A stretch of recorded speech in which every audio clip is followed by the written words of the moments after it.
Hey guys, it's Trey and Trey.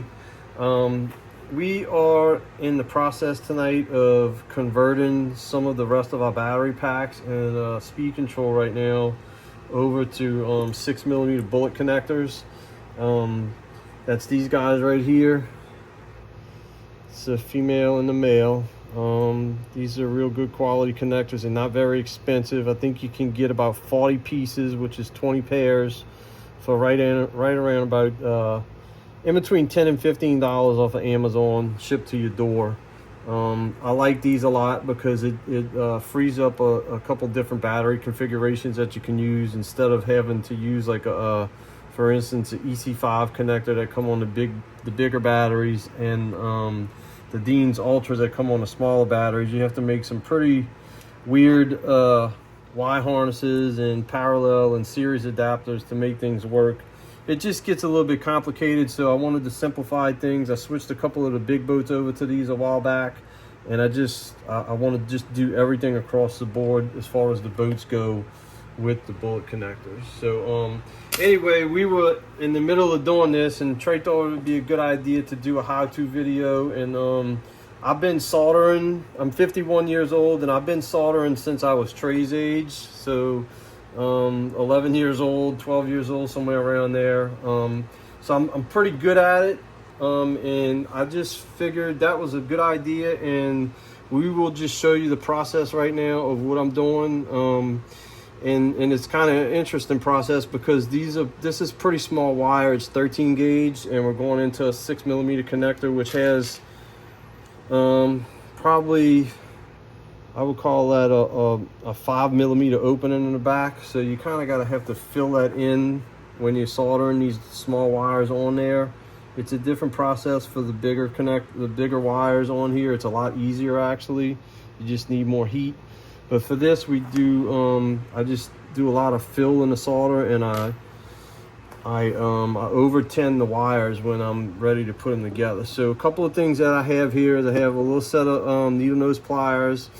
I have a very sharp set of back cutters. I usually use these just for tie wrap cutting because they're flush cutters, but they work good for the real fine braided wire stripping, the silicone wire. So I got that. I have an X-Acto knife. I have 60-40 solder. This is a new pack I just bought. This is the remains of a spool that I've probably had for almost 25 years. It was, I don't know if it was a 5-pound spool, this real fine stuff, but it's all the same. It's 60-40. So anyway, I'm gonna go through the process right now.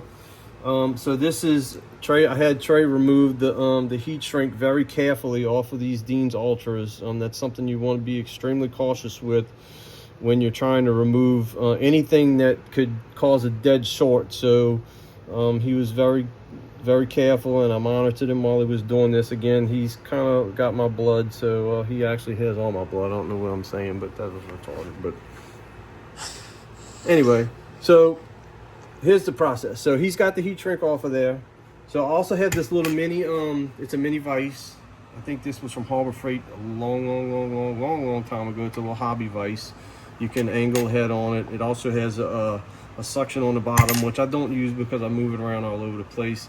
And I also have a really nice, completely variable Weller solder station.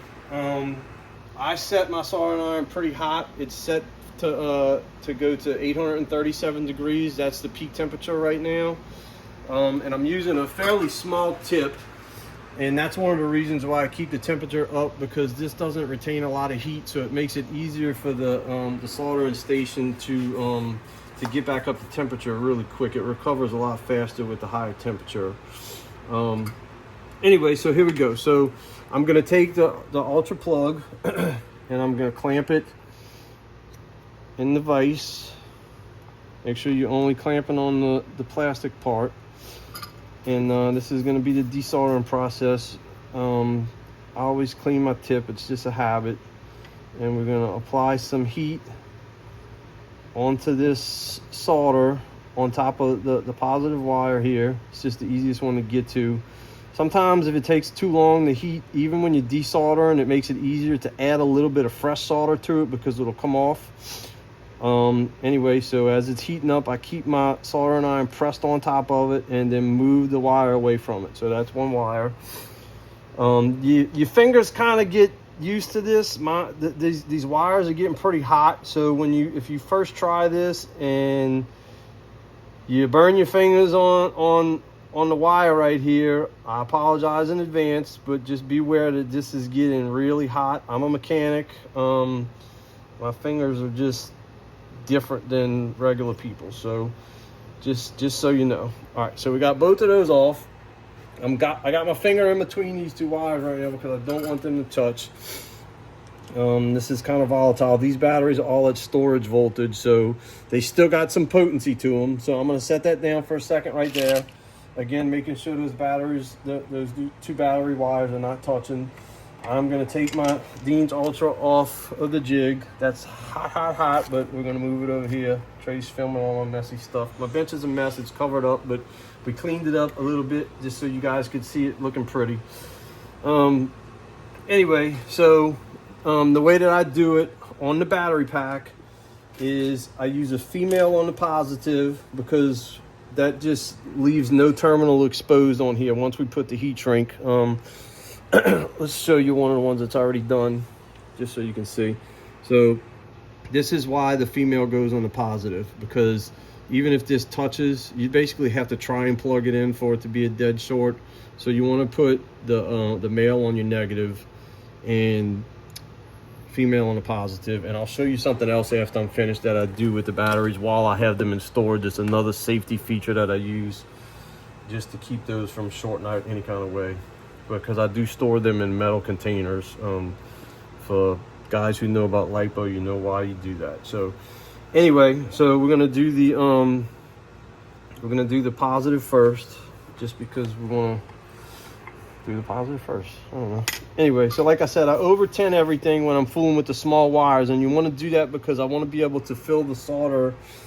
The solder is going to fill in all of the holes that you're going to have left over from the smaller gauge wire. I'm sure guys will say that that's not the right way to do it, but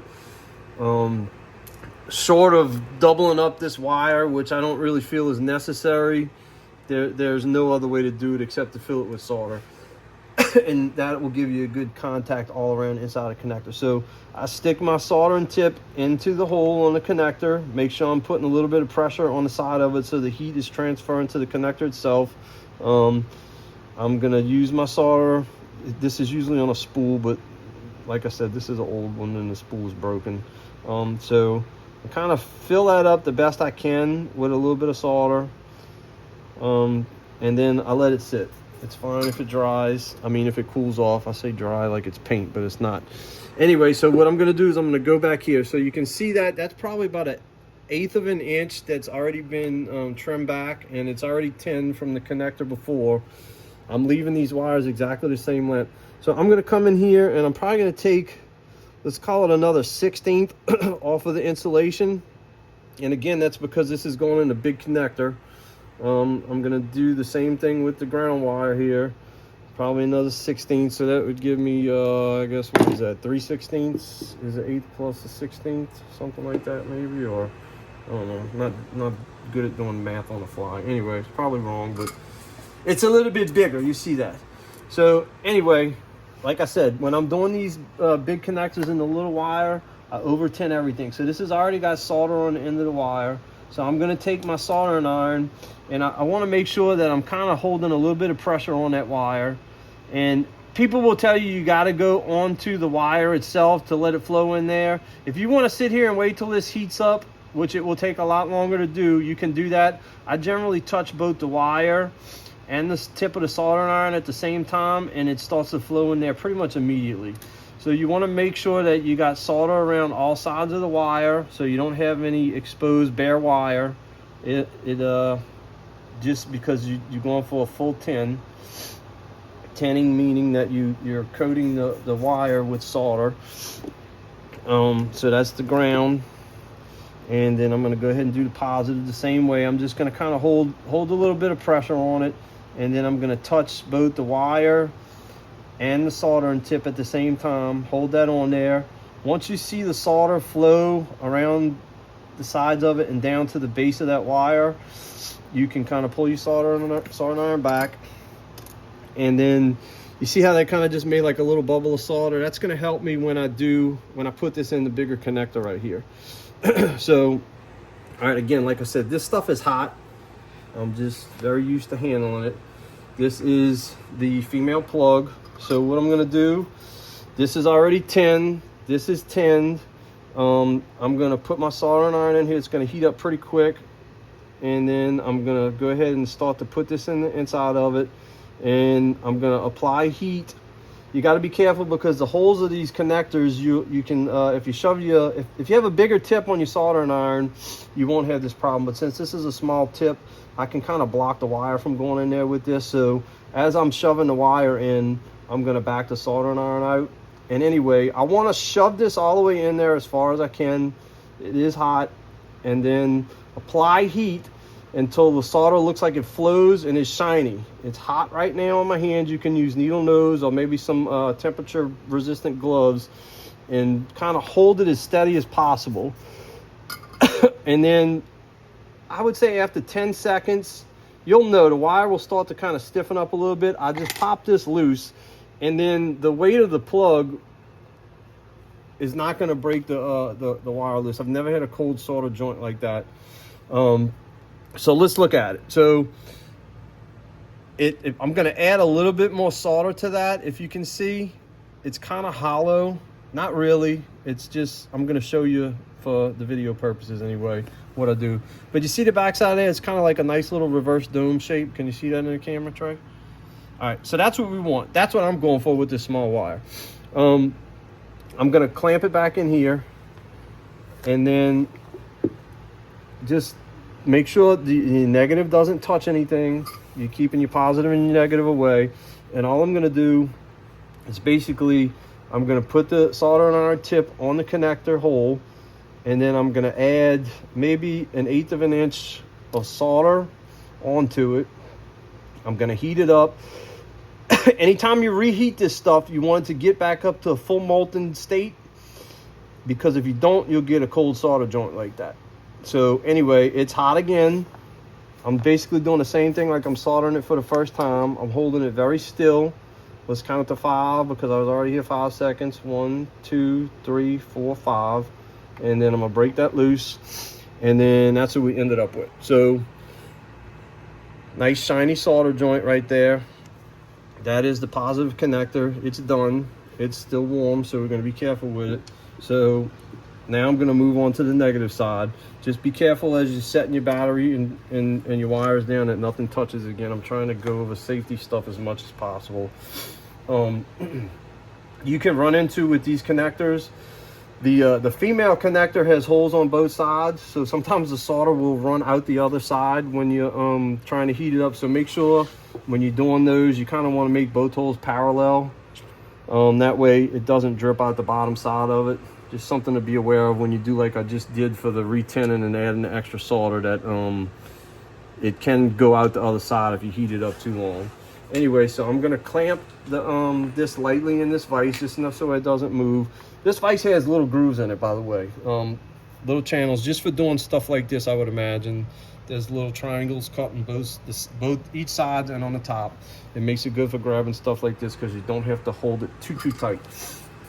Anyway, so clean the soldering iron tip off. Same situation with this. I'm going to throw my soldering iron in the hole, and then I'm going to tin the inside of this thing. You're going to use a good bit of solder in there. I'm probably using about 1/2 inch of the length of this fine wire. And then we already pre-tinned the negative. So I'm going to go ahead and set this up against here. See, it goes in the hole. So that's why we're using more solder. So can you see this, Trey? So this thing's already been pre-tinned. If I was soldering this 10 gauge wire, I would not have to do this at all. So this is pre-tinned heavily. This is pre-tinned heavily. And I can still go halfway into the hole right here. So I'm going to end up having to add more solder, but we're going to show you how we do it anyway one more time. So I'm just going to heat this up. It's going to melt pretty quick. I'm going to shove this wire in here, make sure everything gets nice and hot, and I'm trying to center the insulation in the hole of this connector. I basically want to shove this wire in this connector so where my insulation is going right up to the edge of the back of the connector. It kind of looks neater like that. It stays centered. When you go to heat shrink it, it's nice and clean. And that length of wire fits kind of perfectly in there. And you're kind of shoving it up against the back. And that wire inside that connector, as it's hot and has solder in it, is kind of mushrooming out a little bit, imagine. And it's going to make better contact inside of it. So there's the negative connector. That's the male. You can see how that's actually a pretty good solder joint in there. I normally probably wouldn't even touch that, but again, I'm gonna do it for the video purposes. Can you see how there's like a little recess in there, dude? So anyway, I'm gonna do what I did with the positive side. The negative is easier because, like I said, there's only one hole on the male connector. So anyway, same thing, clean the soldering tip. I'm gonna apply the tip to the hole, wait a couple seconds, and then I'm gonna add, like I said, this will probably put a 1/4 inch length of solder on there. Heat this up all the way. Again, we don't want a cold solder joint, so we got to reheat that back up completely, and then wait till that wire can move around there nice and easy. And then once you're sure it's molten, you let go, hold it perfectly still. You can do this with a double jig where you have something holding the other side, but like I said, my fingers are kind of numb, so I'm doing this by hand. I can already see that I didn't put enough, so I'm gonna add a little bit more and do it one more time. I'm really trying to burn my fingers, but that's all right. Anyway, you can kind of grab it further back and it works good too. It keeps you from the serious heat right at the end of it. But anyway, as long as you're holding pressure in that solder joint, you're not going to get a cold joint, because inside that connector is staying still, and movement is the enemy when it comes to this. So it's still a recess, but I'm 100% sure that is a good solder joint in there. You get some of this rosin that accumulates after you use a bunch of solder on there. So we'll scrape that off after it cools down. If I touch it right now, it's just gonna be like hot glue, and it's gonna burn my fingers even more. So anyway, that is a process. We're gonna stop the video in just a second, and I'm gonna show you what we do to insulate those. Before we do that, I wanna show you real quick what I do for storage on these batteries. I haven't made them up for the smaller connectors yet. I mean, for the smaller batteries, but so when I converted, these are Roaring Tops 70C batteries. They came with the EC5 connectors. So what I did was I cut them. I didn't need such long pigtails on them, so I left me about 1 inch on the EC5 connector. I did what we just did to the smaller battery with the male and female, and then, I mean, it's extra connectors, but this makes me feel safer about storing them, because I have a insulated connector end on here, and I wasn't gonna do anything with this connector anyway.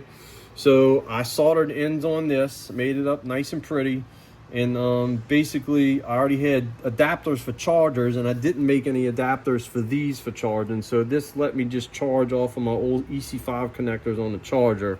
You can show them over here, dude.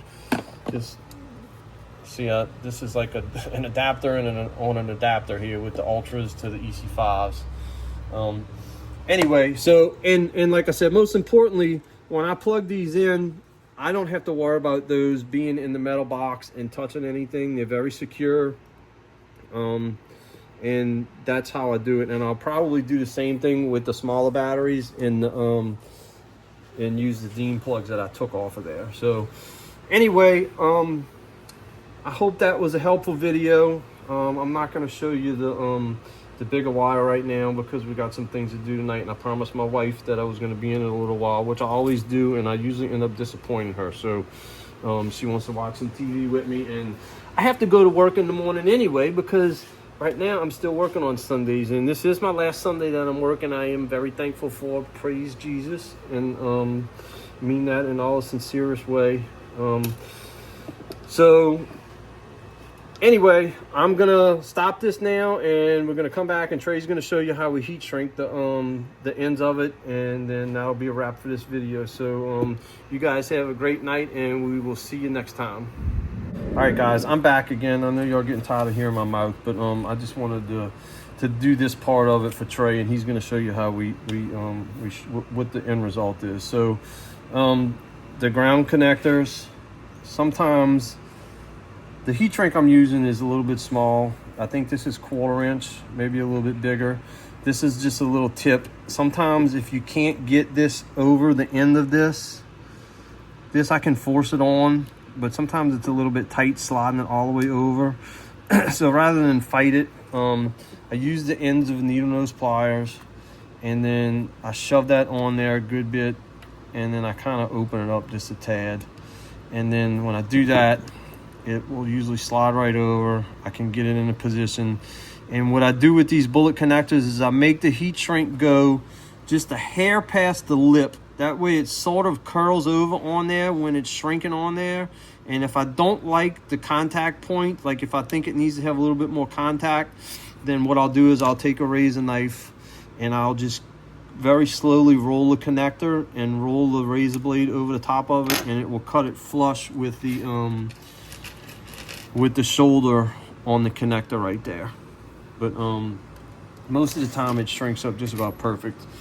And then for the positive, it's a lot easier. The positive with this heat shrink, we can just slide it right over the top. I basically go just a hair past. I don't even know if there's a measurement for that, but just so I can see some red all the way around the inside of the heat shrink. And then Trey's gonna show you what we do. So go ahead and take that, dude. Be careful with those.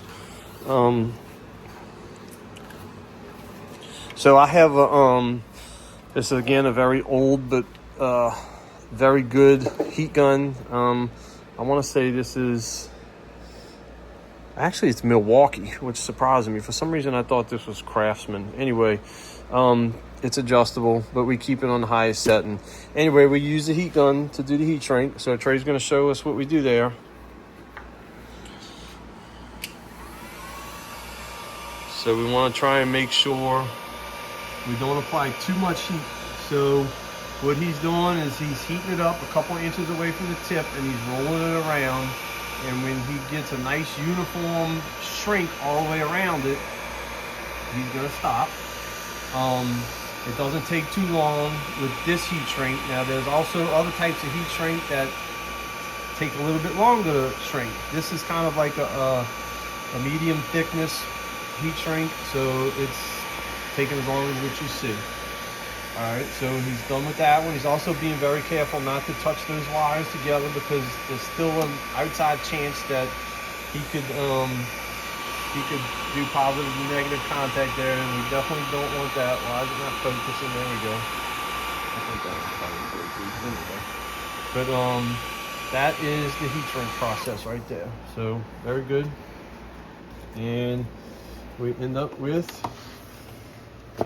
that guy right there. So that's another one that we're going to do in a second, and that will be our last battery for the night, thank goodness. And we can go get settled in for the night, right, little brother? Yeah. Okay. All right, guys, that's long enough. I appreciate you watching this video. If you did, I know that it's going to be long between the soldering and the heat shrink stuff, so hopefully it helps a lot of people out. I know that soldering is kind of taboo. There's a lot of people who think they can't do it, but it's really not that hard. You just have to have a proper gun, get yourself a nice little vise and stuff to use, and if you don't like touching hot things, then maybe get yourself some kind of mechanics gloves would probably work good for that. Then you don't have to worry about burning your fingers. In the instance where you can use like a little double vise where you have a regular vise here and another little soldering clamp there, people make stuff or they sell them. You can go that route too. But anyway, that is going to be all for tonight. So you guys have a good one, and we will see you again later.